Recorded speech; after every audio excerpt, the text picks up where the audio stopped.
सबको बस एक धूप भरी दोपहर याद है। शिक्षक और कुछ छात्र छत पर सब्जियां लगा रहे थे। अचानक उन्हें नीचे से एक भयानक आवाज सुनाई दी। सब लोग मुंह के बल अंदर गए और देखा कि छात्र बेतहाशा भाग रहे थे। कुछ छात्रों ने अचानक एक दूसरे पर हमला कर दिया। पूरा स्कूल पल भर में अस्त व्यस्त हो गया। तभी शियाओ मेई देखती रह गई। अचानक एक लड़की आसमान से गिरी। अगले ही पल वो ज़ॉम्बी बन गई। शियाओ मेई डर के मारे जमीन पर बैठ गई। दयालु शिक्षक दौड़े आए और शियाओ मेई को खींचकर भागने लगे।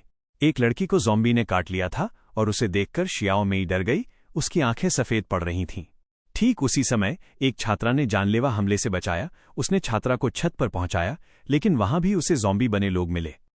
कई छात्र डर के मारे नीचे भागे। उन्हें नीचे के और भी बड़े खतरे का अंदाजा नहीं था। शिक्षक ने उन्हें रोकने की कोशिश की, लेकिन बहुत देर हो चुकी थी। एक ज़ॉम्बी हमला करने ही वाला था, इसलिए शिक्षक के पास दरवाज़ा बंद करने के अलावा कोई चारा नहीं था। लेकिन छत पर अभी भी एक ज़ॉम्बी था। बहादुर टीचर ने समय रहते ज़ॉम्बी को दूसरी ओर भगा दिया। हालांकि खतरा अभी टला नहीं था। वो धीरे धीरे शियाओ मेई की ओर बढ़ रहा था। शियाओ मेई ने जमीन से एक लोहा उठाया और बिना किसी झिझक के उसे जोर से मार दिया। इस क्षण स्कूल और यहां तक कि पूरा द्वीप भी तबाह हो चुका था। बस एक शिक्षक और 3 छात्र बच गए। उन्होंने छत पर एक बड़ा सा सिल्की का साइन बनाया, इस उम्मीद में कि कोई रिज्यूज उन्हें ढूंढ लेगा। सौभाग्य से छत पर कुछ सब्जी के बगीचे थे, जिससे उनकी खाने की समस्या हल हो गई। हालांकि ये सिर्फ सब्जियां थीं, इसलिए लंबे समय तक नहीं चल पाती।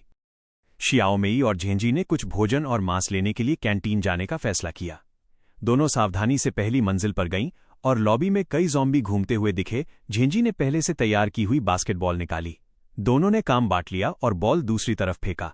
ज़ॉम्बी का ध्यान भटकते देख वे जल्दी से लॉबी पार कर गईं। जैसे ही वे इसे पार कर गईं, गलियारा सीधे कैफेटेरिया की ओर जाता था, लेकिन कोने में ही एक ज़ॉम्बी इंतजार में खड़ा था। उसे मुड़ते देख दोनों झट से नीचे झुक गए। किस्मत अच्छी थी कि उस ज़ॉम्बी की नज़र कमज़ोर थी, इसलिए वे उसे देख नहीं पाया। लेकिन जैसे ही उन्होंने अपनी दूसरी तरफ देखा, झेंजी अचानक डर गई हो गया। एक और ज़ॉम्बी उनके सामने खड़ा था और अगले ही पल शियाओ मेई पर झपटा। उसने अपने फावड़े से हमले को रोका, लेकिन उस आवाज़ ने पहले वाले ज़ॉम्बी को आकर्षित कर लिया। झेंजी ने घबराकर अपना बेसबॉल बैट घुमाया, लेकिन कमज़ोर होने के बावजूद उसने ज़ॉम्बी को ऐसे मारा जैसे कोई मालिश कर रहा हो, जिससे उसे कोई चोट नहीं आई। दोनों तुरंत जमीन पर गिर पड़े और ज़ॉम्बी ने उसका पैर पकड़ लिया, काटने के लिए तैयार।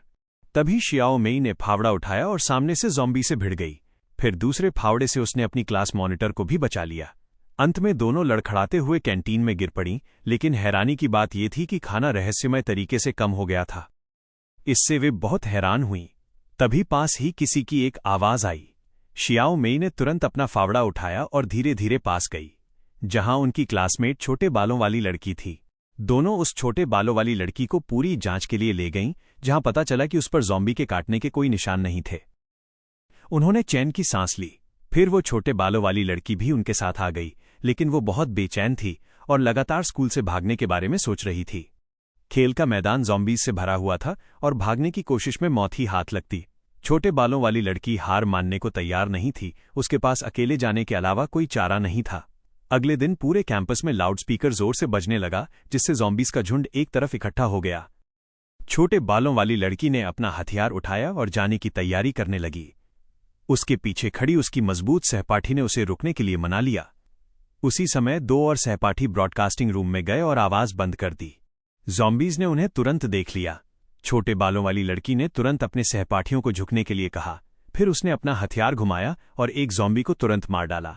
हालांकि ज़ॉम्बीज की संख्या उससे ज्यादा थी और ज्यादा से ज्यादा ज़ॉम्बीज उसके चारों ओर जमा हो गए। कोई और विकल्प न देखकर दोनों एक कार की छत पर चढ़ गए, जहां ज़ॉम्बीज तुरंत वापस आ गए। तभी उसकी सबसे अच्छी दोस्त घिर गई थी और ज़ॉम्बीज का शिकार हो गई थी और अपनी जान कुर्बान कर उसे भागने का मौका दिया था। सदमे में डूबी वो लड़की चीखने लगी। तभी शियाओ मेई एक फावड़ा लेकर वहां पहुंची और जोर जोर से खोदने की आवाजें करने लगी, लेकिन आसपास के शोर शराबे से किसी का ध्यान नहीं गया। बड़ी संख्या में ज़ॉम्बी अभी भी उन दोनों लड़कियों की रखवाली कर रहे थे। क्लास मॉनिटर ने नीचे समूह को देख लिया और तुरंत म्यूजिक बजाने के लिए गई। दोनों बहादुर लड़कियां भी बिना किसी झिझक के कार की छत से कूद गईं और स्कूल भवन की ओर तेजी से भागीं। तीनों सुरक्षित रूप से भवन में प्रवेश कर गईं। इस बाल बचने के बाद छोटे बालों वाली लड़की ने जाने का विचार छोड़ दिया और टीम के साथ रहकर जीवित रहने का फैसला किया। अब समस्या ये थी कि उनका भोजन कम होता जा रहा था।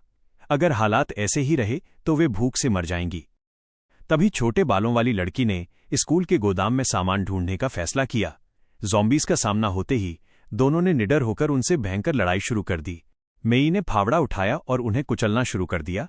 वहीं छोटे बालों वाली लड़की ने लोहे की छड़ से उनका डटकर मुकाबला किया।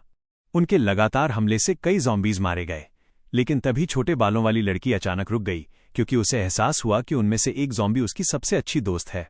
ये देखकर वो सहन नहीं कर पाई और जमीन पर गिर पड़ी। मेई ने बीच में आकर सभी ज़ॉम्बीज को मार गिराया। गोदाम में स्वादिष्ट डिब्बाबंद मांस समेत ढेर सारा सामान भरा हुआ था। अब आखिरकार उनकी खाने की समस्या हल हो गई थी। लेकिन जब बहनें साथ मिलकर सामान ले जा रही थीं, तभी अचानक उनके सामने एक ज़ॉम्बी आ गया। उनमें से एक डर के मारे जमीन पर गिर पड़ी। शियाओ मेई ने तुरंत फावड़ा उठाया और वार करने को तैयार हुई, लेकिन ज़ॉम्बी का चेहरा देखकर वो काफी देर तक हिचकिचाई। ज़ॉम्बी कोई और नहीं बल्कि उसका क्रश था। ज़ॉम्बी ने तुरंत उस पर हमला कर दिया और शियाओ मेई बाल बाल बची। उसकी साथी ने फायर एग्जिटिंग उठाया और ज़ॉम्बी को बेरहमी से पीटकर एक खतरनाक स्थिति को टाल दिया। इसके बाद सभी ने डिब्बाबंद खाना ऊपर ले जाकर रखा। उन्होंने जश्न मनाने के लिए एक पार्टी रखी और शोर से ज़ॉम्बीज को आकर्षित होने से बचाने के लिए उन्होंने नीचे के कमरों के गैप को मेज़ों और कुटीरियों से बंद कर दिया। सभी लोग खुशी खुशी जश्न मना रहे थे, इस बात से बिल्कुल अनजान कि अचानक एक संकट चुपचाप पास आ रहा है।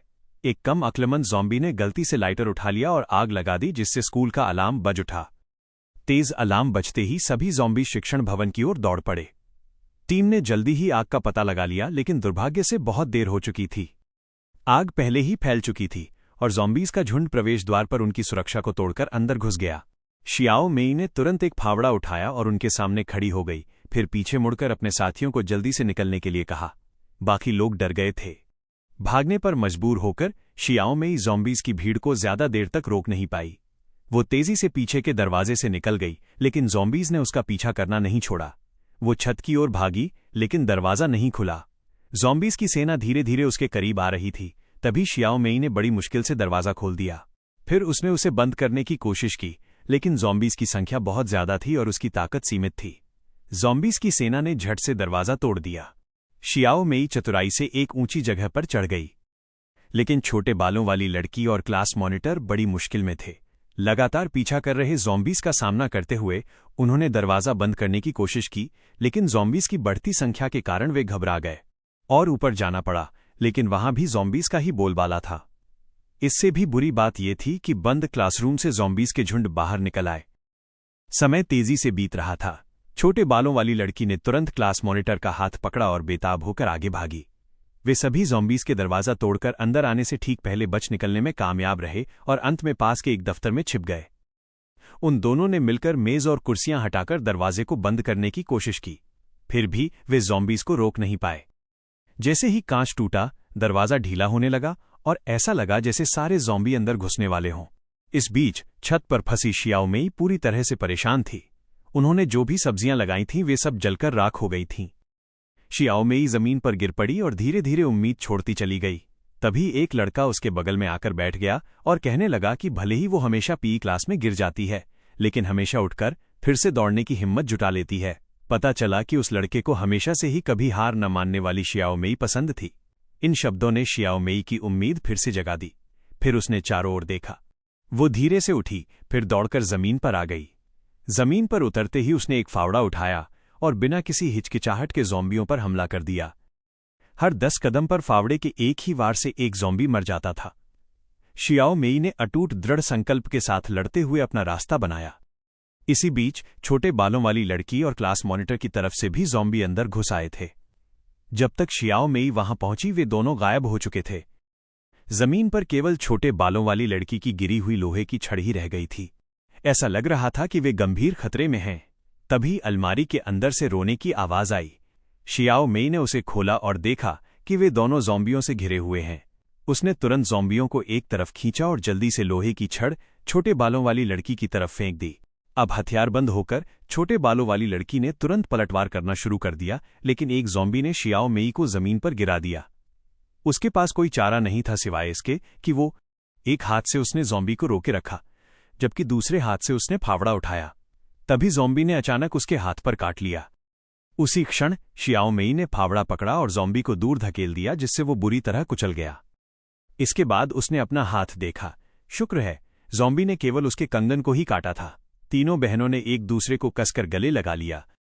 अचानक उन्हें अपने शिक्षक और एक अन्य साथी की याद आई, इसलिए वे तुरंत उन्हें खोजने के लिए निकल पड़े। आखिरकार वे उन्हें एक कक्षा में मिले।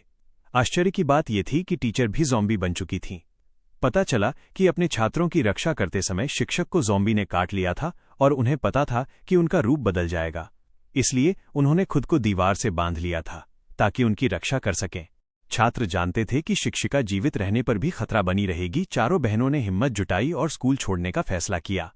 आग ने स्कूल की सारी पानी और बिजली नष्ट कर दी थी। चारों बहनों ने बचा हुआ सामान अपनी गाड़ी में लादा और अंततः उस स्कूल को छोड़ दिया जिससे वे बड़ी मुश्किल से भागी थीं। एक नया कल उनका इंतजार कर रहा था।